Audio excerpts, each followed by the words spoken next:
Hello everyone, অনেক দিন পর তোমাদের কাছে আর একটা নতুন রেসিপি ভিডিও নিয়ে চলে এসেছি। তো আজকে আমি বানাচ্ছি চিকেন স্যাটে। তো চলো রেসিপিটা তোমাদের সাথে শুরু করি। প্রথমেই দেখো আমি কিছু পরিমাণ বোনলেস চিকেন নিয়েছি, সেগুলোকে ভালো করে ম্যারিনেট করেছি লবণ, লঙ্কার গুঁড়ো, গোলমরিচের গুঁড়ো, টক দই আর আদা রসুন কাঁচা লঙ্কার পেস্ট দিয়ে এটা কিছুক্ষণ জন্য রেখে দেবো। এরপর ক্যাপসিকাম আর পেঁয়াজগুলোকে আমি কিউব কিউব করে কেটে নিয়েছি।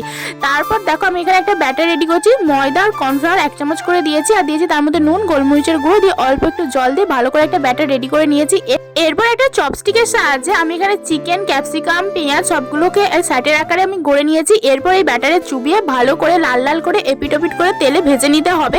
আর এটাকে আরও একটু চটপটা করানোর জন্য আমি এই তেলের মধ্যে দিয়েছি কিছু রসুন কুচি আর দিয়েছি কিছু সস, মানে tomato sauce, green chilli sauce, soya sauce দিয়ে ভালো করে আমি এই সসের মধ্যে টস করে নিয়েছি। স্যাটেগুলোকে বিশ্বাস করো দারুণ চটপটা খেতেই হয়েছিল আর কি। তোমরা যদি এই শীতের সন্ধ্যায় এইভাবে একটা রেসিপি বানাতে চাও অবশ্যই কিন্তু ট্রাই করতে পারো, দারুণ হয়েছিল।